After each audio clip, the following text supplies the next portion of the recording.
Inovasi pembelajaran ini menggunakan pendekatan sosial, teknologi, engineering, art, matematik, dan sains dengan tujuan untuk meningkatkan motivasi belajar siswa dalam menghadapi era 5.0 dan menggali kepekaan sosial siswa kaitannya dengan pencegahan penyakit demam berdarah. STEAM ini dilaksanakan dengan menggunakan 5 tahapan design thinking. Yang pertama adalah empati, yaitu dengan memunculkan rasa peduli pada lingkungan sekitar.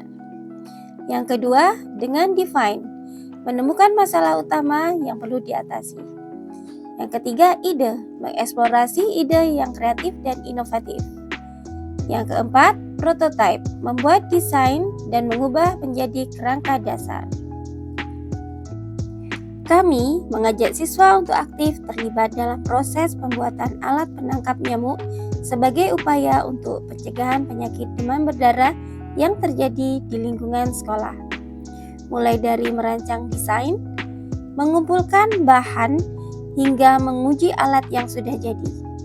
Proses ini tidak hanya mengajarkan siswa tentang konsep-konsep sains, tetapi juga melatih mereka untuk berpikir kritis, kreatif, dan bekerja sama dalam tim. Proyek Eufimos adalah hasil dari penerapan ilmu pengetahuan yang dipelajari siswa selama di sekolah.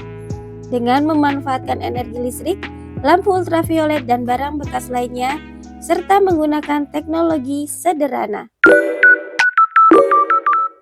Dalam prosesnya, proyek ini terintegrasi dari pengetahuan yang sudah mereka miliki, mulai dari mata pelajaran IPA dalam membuat rangkaian listrik, matematika dalam pengukuran bidang, bahasa Indonesia dalam penggunaan teks prosedur, seni rupa dalam penciptaan karya, dan yang tak kalah penting adalah pendidikan Pancasila dalam bekerja sama. Dari pendekatan STEAM Design Thinking, metode pembelajaran yang digunakan adalah Project Based Learning.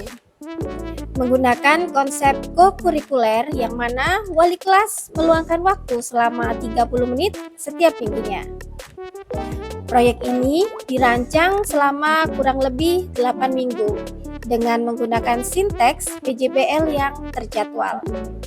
Mulai dari pertanyaan kritik yang mendasar, mendesain perencanaan produk, menyusun jadwal, monitoring, dan keaktifan perkembangan proyek, pengujian hasil, sampai pada tahap evaluasi.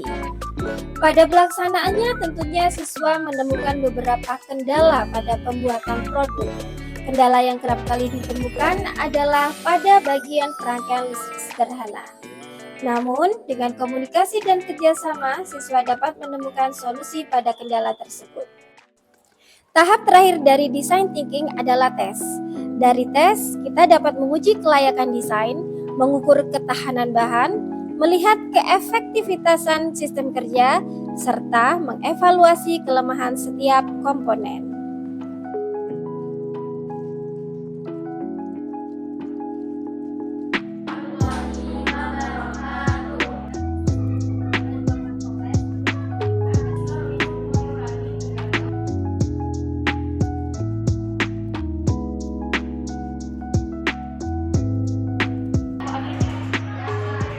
Velarina Fitri Agustin dari kelas 6C ingin memberikan testimoni tentang proyek Eufimos. Pendapat saya tentang Eufimos adalah senang karena bisa mengurangi nyamuk dan mengurangi barang bekas yang ada di sekitar kita. Faktor dari keberhasilan proyek ini adalah kerjasama tim yang kompak dan anggota tim yang memerhatikan penjelasan dari ustazah. Pembelajaran dari proyek ini adalah bahwa kita jika ingin membuat teknologi tidak harus dengan yang mahal dan bisa dengan cara sederhana. Menurut saya, jika bisa proyek itu dikembangkan dengan mengubah wadahnya yang awalnya kecil menjadi lebih besar. Saya senang dengan membuat proyek Eufimos karena dapat mengurangi nyamuk dan mengembangkan teknologi. Alhamdulillah, proyek Eufimos berhasil menciptakan alat penangkap nyamuk yang efektif dan meningkatkan motivasi belajar siswa. Semoga dari proyek ini dapat dirasakan kebermanfaatannya bagi semua. Saya Restilian Perdasari dari SD Integral Hidayatullah Kota Probolinggo.